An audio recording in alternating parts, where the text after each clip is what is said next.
Without education, our democracy grows weaker.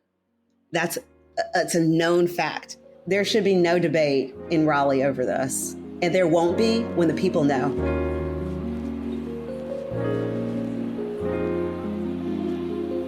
Welcome to Shoresides, the podcast where we explore coastal North Carolina regions' past, present, and future to promote community resilience. Today we are looking at Leandro, a landmark ruling that has spanned several decades through the North Carolina courts.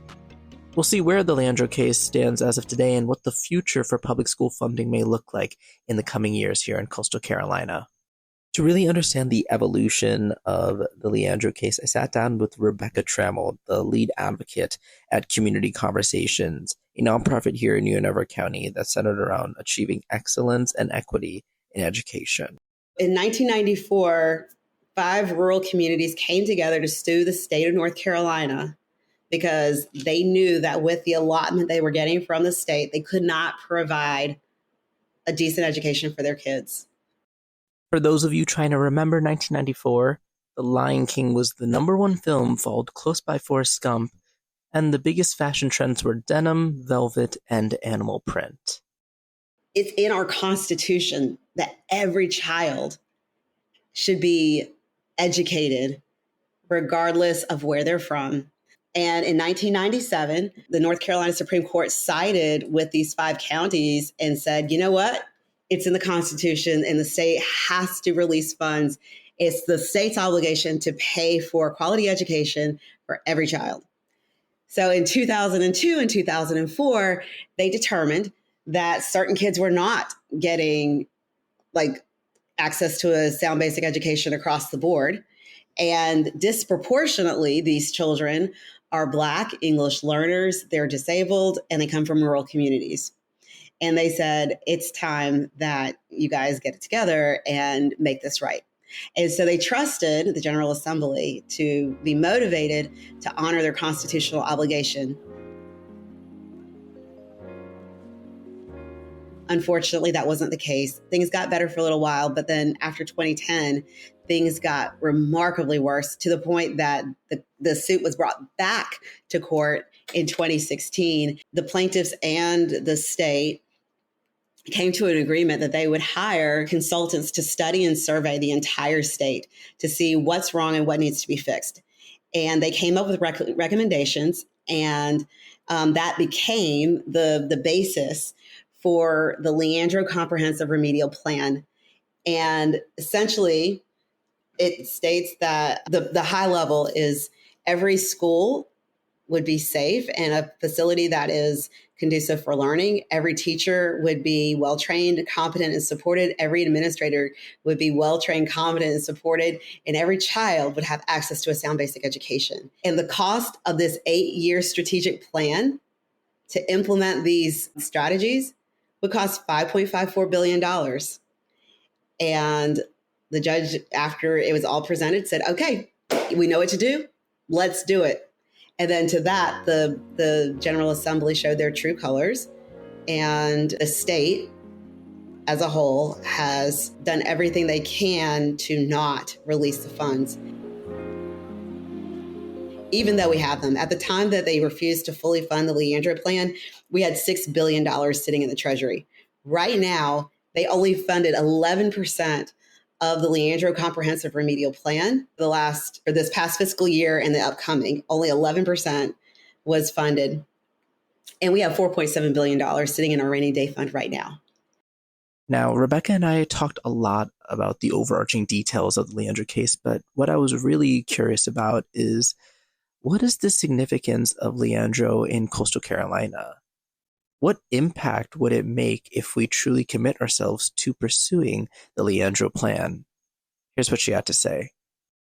There are children in my community who don't know how to read. And they're in middle school. And usually when I hear these stories, usually, not always, it's Black boys.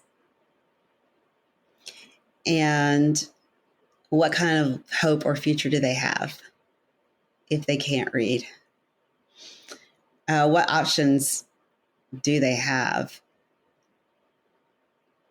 And I think that passing kids along and overlooking their needs is abhorrent, especially when we have what it takes to really create a system in which every child has an opportunity.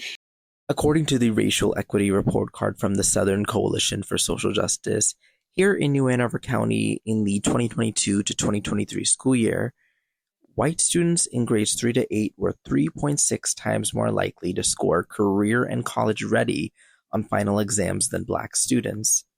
And Black students were 8.2 times more likely than white students to receive a short-term suspension.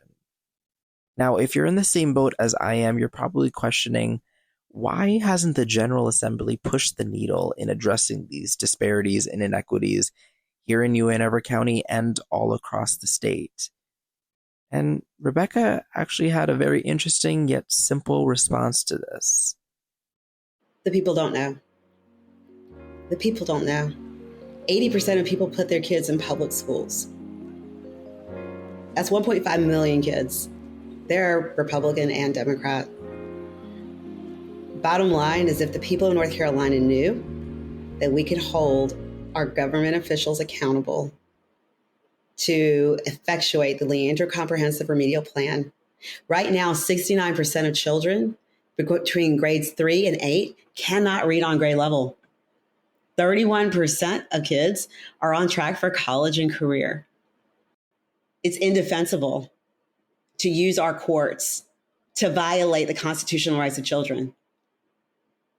The reason this is happening is, well, there's a lot of reasons why it's happening, but no reason would ever justify this immoral act of not funding education. So I guess the question is, what now? What can we as community members do to make sure that we're pushing for the Leandro plan to be pursued? Well, here's what Community Conversations is up to make sure that they're fulfilling in their promise of being Leandro. What I want everyone to know is that you are Leandro. I am Leandro. And if we really want to see our democracy work for the people, then I need your help. And we can do this together. The only reason why this hasn't happened is because the people don't know. But we can change that. And that's where the hope is. So please sign the petition. You go to our bit.ly link. It's bit.ly / all lowercase I am Leandro petition. That'll put you on my mailing list. And then I can update you on what's going on with the court case and the campaign. When events are happening, we'll be phone banking. Would love to have everyone help us with that. Not only to call our elected officials and candidates this year, but also call everyday people, our friends, to say, do you know about Leandro? Because this is the money that would come to our county if we had Leandro. These are the changes that would happen in our county, which you can see on my website. And my website is communityconversationsilm.com. And you click on Leandro on that tab, and you'll see different ways to engage, and you can learn all about Leandro.